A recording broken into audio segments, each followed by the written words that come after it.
ચાલો મિત્રો, જય માતાજી, જય દ્વારકાધીશ, રામ રામ સીતારામ, હર હર મહાદેવ. અને અમારા વ્લોગમાં લઈને આવ્યા છીએ નવી રેસીપી, મતલબ કે કેરીની રેસીપી. કેરીનું શાક બનાવવાનું છે. કઈ રીતના બને છે, કઈ રીતના નહીં, આપણે વ્લોગમાં બન્યા રહેજો. તમને આગળ બતાવશું કેરીનું શાક કઈ રીતના બને છે. લાઈક કરજો, કોમેન્ટ કરજો, નવા હોય તો સબસ્ક્રાઈબ કરજો ને અમારો વ્લોગ જોવાનું ભૂલતા નહીં. ચાલો, સૌ પ્રથમ પહેલાં લઈ લીધી છે કેરીની આ રીતના સાલ કાઢી નાખવાની. કેરીનું શાક જેને ભાવતું હોય કોમેન્ટ કરજો. રામ રામ સીતારામ બધાને. તમે કઈ રીતના બનાવતા હોય એ પણ કહેજો. અમે તો આ રીતના બનાવીએ છીએ. પહેલાં સાલ કાઢી નાખવાની કેરીની.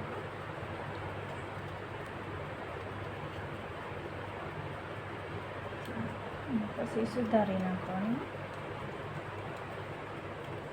બન્યા રહેજો અમારા વ્લોગમાં.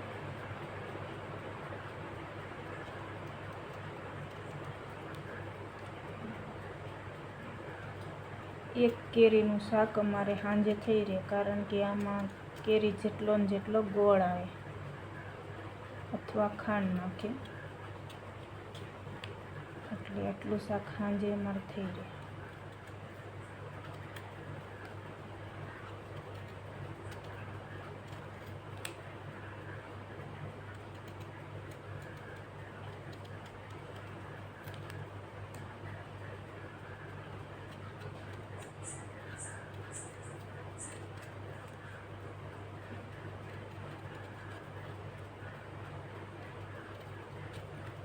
મસ્ત મજાની સાલ કાઢી નાખી છે કેરીની, અને હવે સુધારવાની છે. બન્યા રહેજો અમારા વ્લોગમાં. મસ્ત કેરી છે, કાચી ખાવાની, કાચો સંભારો થાય ને એવી. અને અમારે શાક બનાવવાનું છે.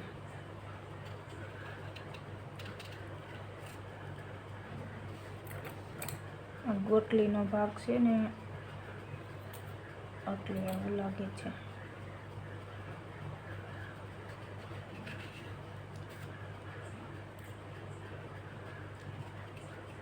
અમારા ઘરના લોકોને બધાને કેરીનું શાક વધુ ભાવે.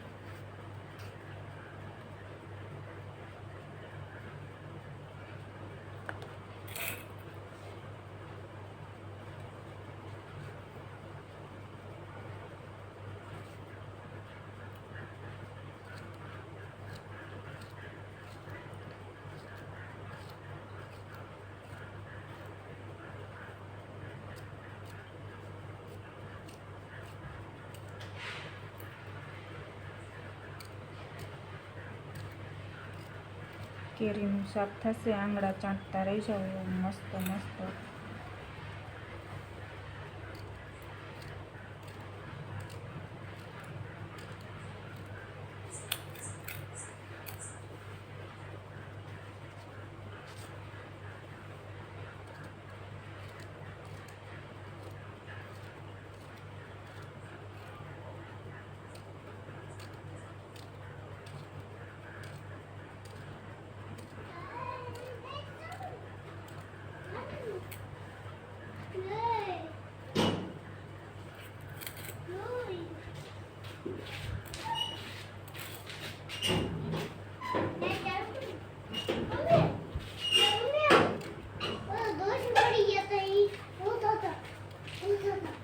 લોક ચાલો.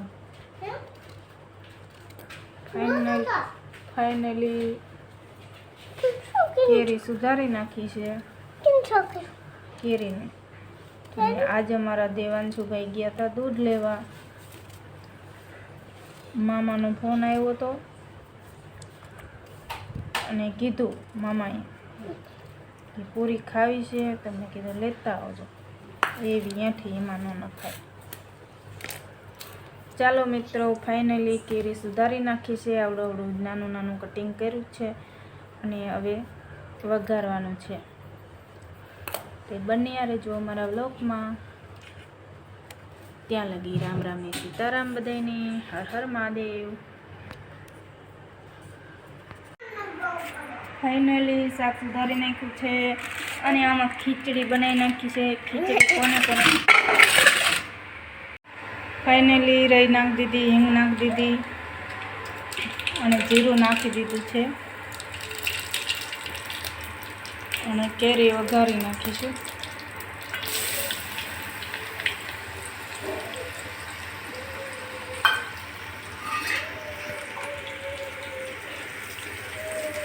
તમે કેવી રીતના બનાવતા હોય એ કોમેન્ટ કરજો. મીઠું એડ કરી દીધું છે.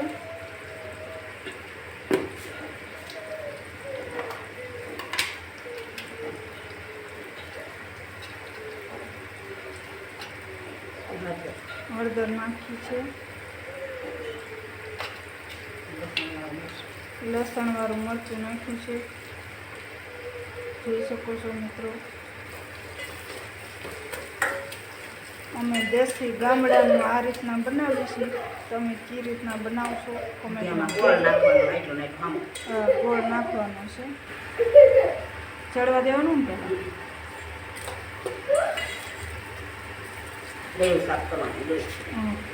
કેરીનું અથાણું હોય ને એવું શાક બને. પાણી એડ કરી દીધું છે ચડે એટલે.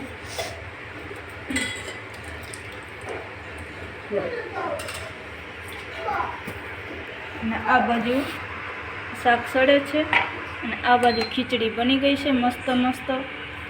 અમારે રોજે ખીચડી ખાવા જોઈએ સાંજે. તમે ખાતા હોય કે ના ખાતા હોય કોમેન્ટ કરજો. પાણી ચડવા મૂકી દીધું છે ને હવે લોટ બાંધવાનો છે. શાક ફાઇનલ કમ્પ્લીટ થઈ ગયું છે. ગોળ નાખીને મસ્ત અથાણા જેવું થઈ ગયું છે રસાવાળું. આ બાપુજીનું શાક છે મોરું. ચાલો પધારો જમવા. અમારે ગામડાનું દેશી વાળો સાંજનું. આમાં કેરીનું શાક છે, સાઈઝ છે ખાટી, ઘઉંના રોટલા છે, ખીચડી છે અને દૂધ છે બેણીમાં. ચાલો મિત્રો જમવા.